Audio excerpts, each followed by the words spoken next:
नमस्कार। देश और दुनिया की तमाम फटाफट खबरों में आपका स्वागत है। खबरों के लिए आपसे निवेदन कि यदि आपने हमारे चैनल को सब्सक्राइब नहीं किया तो कृपया करके देश और दुनिया की तमाम फटाफट खबरों के लिए आपके अपने चैनल को सब्सक्राइब करना ना भूलें। आप सब्सक्राइब करते हैं तो हमें हिम्मत होती है सही और सच्ची खबरें आप तक पहुँचाने की, वरना मीडिया में किस तरह की खबरें आपको दिखाई जाती है यह आप भली भांति जानते हैं। तो आज क्या है देश के लिए बड़ी और दुखद खबर। जी हाँ, हादसे की खबर। इससे पूरा देश आज दुख की घड़ी में है और इस दुख की घड़ी में क्योंकि हमारे देश के कई नागरिक आज एयर इंडिया के Boeing 787 Dreamliner plane crash में मारे गए। तो ये बहुत दुखद खबर देश के लिए।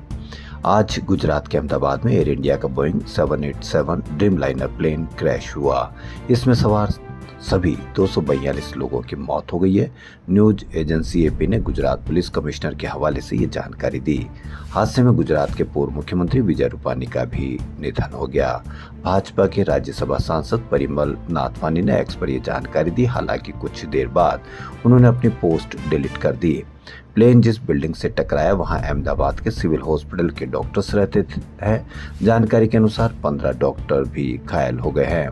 एयर इंडिया की फ्लाइट नंबर A1171 ने दोपहर 1:38 पर उड़ान भरी थी। दोपहर 1:40 पर यह क्रैश हो गया। जानकारी के अनुसार विमान एयरपोर्ट की दीवार और एयर कस्टम कार्गो ऑफिस के पास क्रैश हुआ। विमान के गिरते ही पूरे इलाके में धुएं का गुबार दिखाई दिया। वहीं केरल के कोझिकोड में भी 7 अगस्त 2020 को एयर इंडिया एक्सप्रेस का विमान रनवे से फिसलकर क्रैश हो गया था। इसमें भी 21 यात्रियों की मौत हुई थी जबकि 110 घायल हुए थे। कांग्रेस के राष्ट्रीय अध्यक्ष मल्लिकार्जुन खड़गे ने पार्टी के एक सांसद और 3 विधायकों के खिलाफ प्रवर्तन निदेशालय की छापेमारी को कर्नाटक में पार्टी को विभाजित करने की साजिश करार दिया। खड़गे ने कहा कि कांग्रेस पार्टी को निशाना बनाया जा रहा है। इसका उद्देश्य पार्टी के भीतर मतभेद पैदा कर उससे लाभ प्राप्त करना है, लेकिन वह अपने प्रयासों में सफल नहीं होंगे। प्रदेश कांग्रेस के सभी विधायक एकजुट हैं। लोकसभा चुनाव के 1 साल बाद पुराने मुद्दे को लेकर परेशान किया जा रहा है, यह अनुचित है। खड़गे ने कहा कि ये जानने का इंतजार करने की प्रवर्तन निदेशालय इस घोटाले को क्या मोड़ दे रहा है। उन्होंने कहा कि रुपयों की हेराफेरी का मामला केंद्रीय एजेंसी पर छोड़ दिया गया है। कांग्रेस ईडी की जांच में हस्तक्षेप नहीं करेगी। जनता जानती है कि चुनाव में कौन और कितना पैसा खर्च करता है। इस तरह की छापेमारी करना कोई नई बात नहीं है, लेकिन इन हथकंडों को अपनाकर कांग्रेस पार्टी को विभाजित करना असंभव है। उन्होंने प्रधानमंत्री नरेंद्र मोदी पर भी निशाना साधते हुए कांग्रेस अध्यक्ष ने कहा कि पिछले 11 साल के कार्यकाल के दौरान उन्होंने 33 गलतियां की। खड़गे ने पीएम मोदी पर झूठ बोलने और युवाओं को धोखा देने का भी आरोप लगाया। उन्होंने कहा कि वह ये बातें संसद में भी यह कहते रहे। उन्होंने अपने पूरे राजनीतिक जीवन में ऐसा प्रधानमंत्री कभी नहीं देखा जो झूठ बोलने, युवाओं को धोखा देने और गरीबों को फंसाकर वोट हासिल करने में लिप्त रहा हो। वहीं राहुल गांधी ने आज अहमदाबाद में हुए प्लेन क्रैश में दुख जताया है। वहीं आज सुबह राहुल गांधी ने एक्स पर लिखा कि बीबीसी की रिपोर्ट बताती है कि कुंभ मेले की भगदड़ में हुई मौतों के आंकड़े छुपाए गए। जैसे कोविड-19 में गरीबों की लाशें आंकड़ों से मिटा दी गई थी, जैसे हर बड़े रेल हादसे के बाद सच्चाई दबा दी जाती है। यही तो बीजेपी मॉडल है। गरीबों की गिनती नहीं तो जिम्मेदारी भी नहीं। कांग्रेस नेता राहुल गांधी ने उत्तर प्रदेश सरकार पर प्रयागराज में 29 जनवरी को महाकुंभ मेले में हुई भगदड़ में मरने वालों की संख्या को जानबूझकर कम बताने का आरोप लगाया। उन्होंने बीबीसी न्यूज हिंदी की एक जांच का हवाला दिया। रिपोर्ट में दावा किया गया कि घटना के दौरान कम से कम 82 लोगों की मौत हुई, जो आधिकारिक तौर पर बताए गए 37 लोगों की संख्या से कहीं अधिक है। रिपोर्ट में इस बात पर प्रकाश डाला गया कि आर्थिक रूप से वंचित पीड़ितों की मौत को आधिकारिक गणना से मिटा दिया गया। कांग्रेस सांसद जयराम रमेश ने आज कहा कि बुधवार को एक ही दिन में भारत की कूटनीति को अमेरिका से 3 बड़े झटके लगे हैं। इनसे भारत की विदेश नीति और भारत अमेरिकी संबंधों पर गंभीर सवाल खड़े होते हैं। जयराम ने कहा कि अमेरिका के central command chief general Michael Kurilla ने पाकिस्तान को आतंकवाद के खिलाफ साझेदार बताया। पाक आर्मी चीफ आसिम मुनीर को अमेरिकी आर्मी डे के लिए न्योता दिया है। वहीं अमेरिकी विदेश मंत्रालय ने फिर से कहा है कि भारत पाक तनाव ट्रंप ने खत्म करवाया। कांग्रेस नेता ने आगे कहा कि हमारी कूटनीति के लिए बड़े झटके हैं, साथ ही चेतावनी और चुनौती भी दी है। प्रधानमंत्री जो सर्वशक्तिमान और सर्वव्यापी है, उन्हें अब सर्वदलीय बैठक बुलानी चाहिए। उन्होंने विदेश यात्राओं पर गए सांसदों से मुलाकात की, अब विपक्षी दलों के नेताओं से भी मिलना चाहिए। उन्होंने झटके बताए, जो पहला झटका ये कि पाकिस्तान को आतंकवादी विरोधी साझेदार बताया। जयराम रमेश ने कहा कि अमेरिका के central command chief general Michael Kurilla ने हाउस आर्म्ड सर्विसेज कमेटी के सामने पाकिस्तान को एक शानदार आतंकवादी विरोधी साझेदार बताया। जयराम रमेश ने कहा कि अमेरिका ने Pakistan army chief general Asim Munir को 14 जून को अमेरिकी सेना की 250वीं वर्षगांठ पर आयोजित परेड में भाग लेने के लिए न्योता भेजा है। यह वही आसिम मुनीर है जिसने पहलगाम आतंकी हमले से ठीक पहले भड़काऊ और उकसावे वाले बयान दिए थे। उनके बयानों से ही आतंकियों को बल मिला।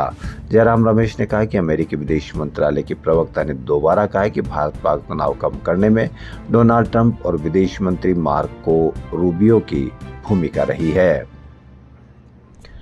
वहीं अहमदाबाद में मेघानी नगर क्षेत्र में गुरुवार को एयर इंडिया के एक विमान दुर्घटनाग्रस्त हो गया है। ये विमान अहमदाबाद से लंदन जा रहा था। फिलहाल रेस्क्यू ऑपरेशन चल रहा है।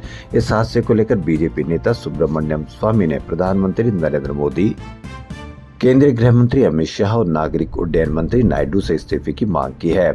इस दौरान उन्होंने 1950 के दशक में रेल हादसे के बाद लाल बहादुर शास्त्री द्वारा अपने पद से इस्तीफा देने का भी उदाहरण दिया। बीजेपी नेता सुब्रमण्यम स्वामी ने सोशल मीडिया प्लेटफॉर्म एक्स पर पोस्ट किया। उन्होंने पोस्ट करते हुए लिखा कि 1950 के दशक में जब रेल पटरी से उतर गई थी, तब लाल बहादुर शास्त्री ने इस्तीफा दे दिया था। उसी नैतिकता के आधार पर मैं प्रधानमंत्री मोदी, गृह मंत्री अमित शाह और नागरिक उड्डयन मंत्री नायडू से इस्तीफा देने की मांग करता हूं, ताकि स्वतंत्र और निष्पक्ष जांच हो सके।